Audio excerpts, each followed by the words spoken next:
Pero aquí nos acompaña en el estudio esta tarde Mercedes Poiré, directora del Centro de Opinión Pública de la Universidad del Valle de México, institución educativa, que hizo un análisis sobre la miscelánea fiscal aprobada por el Congreso. Mercedes, ¿qué tal? Muy buenas tardes, muchas gracias por acompañarnos. ¿Cuál fue el resultado de este estudio? ¿Quiénes participaron? ¿Y cuál es la percepción de la población? Claro que sí, muchas gracias, Lucero. Al contrario, gracias por el espacio. Mira, es un estudio que realizamos en dos fases. Una primera cualitativa, en donde realizamos una serie de entrevistas a profundidad con informantes calificados, analistas políticos, analistas económicos y expertos en materia fiscal de diferentes despachos que se dedican precisamente a dar consultoría, a hacer auditorías y que además forman parte del Colegio de Contadores. En esta primera etapa realizamos entrevistas uno a uno con estas personalidades para indagar su opinión respecto de la reforma. Y en una segunda etapa hicimos una encuesta telefónica nacional con una muestra de 332 mexicanos. Este es un tamaño de muestra que nos da un nivel de confianza del 95% con una tasa de error esperado del 5%, no mayor al 5%, lo que nos habla de que tenemos un buen nivel de representación de nuestra población a nivel global. Pues hallazgos hay muchísimos, Lucero, es realmente un estudio muy completo, pero podríamos destacar preponderantemente dos o tres cosas. En el caso de los expertos, nos llamó mucho la atención porque la opinión de ellos es: cuando tú hablas de una reforma fiscal o de una reforma hacendaria, tienes que hablar de por lo menos tres grandes componentes. Una que tiene que ver con la parte recaudatoria, es decir, la parte de los ingresos, cuánto vamos a cobrar de impuestos, qué tasas, a quiénes, de qué forma lo vamos a hacer. Cuando hablas de la parte de los expertos, estamos hablando de empresarios, Estamos hablando, la lista de quienes participaron con nosotros, para darte rápidamente una idea: Carlos Ayón, que forma parte de Gnóstica Consultores; José Luis Chicoma, que es director general de ETOS, Laboratorio de Políticas Públicas; participó con nosotros Rolando Cordera, profesor emérito de la Facultad de Economía de la Universidad Nacional Autónoma de México; Luis Fonserrada, que forma parte del Consejo Coordinador Empresarial; Juan Manuel Franco Gallardo, que forma parte del despacho Castillo Miranda y Compañía; Mario Luis Fuentes, director general del CEIDAS; Jorge Libreros, que forma parte de uno de los despachos de consultoría también muy importantes, Mancera;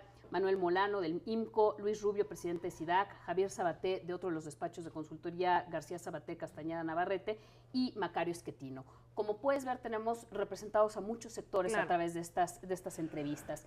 Y es muy interesante porque la visión de ellos es, como te decía, tener muy claramente definido la parte recaudatoria, de dónde me voy a hacer llegar yo de ingresos.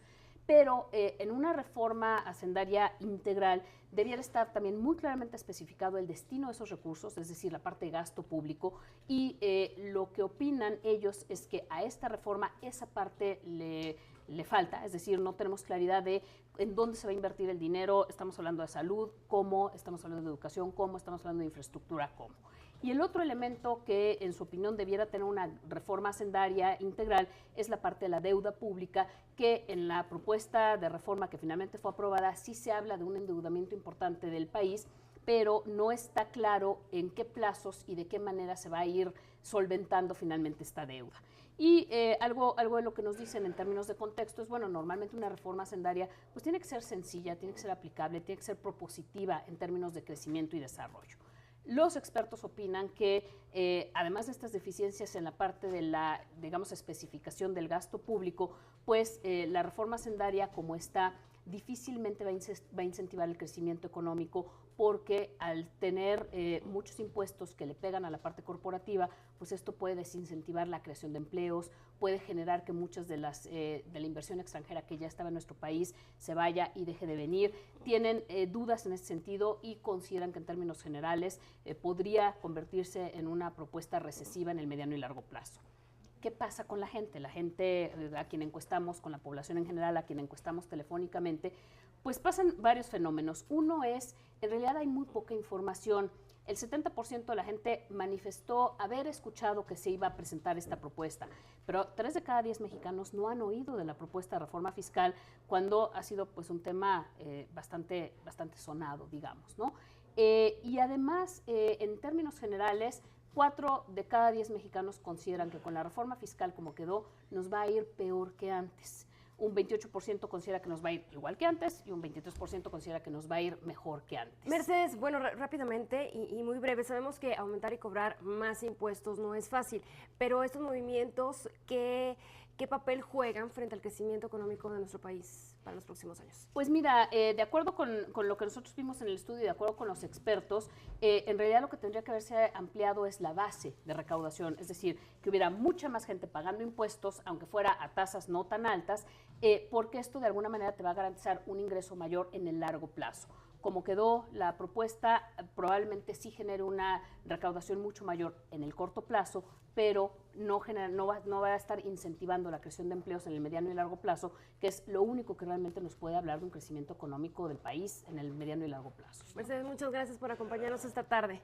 Gracias, Mercedes More, directora del Centro de Opinión Pública. Muy buenas tardes. Continuamos con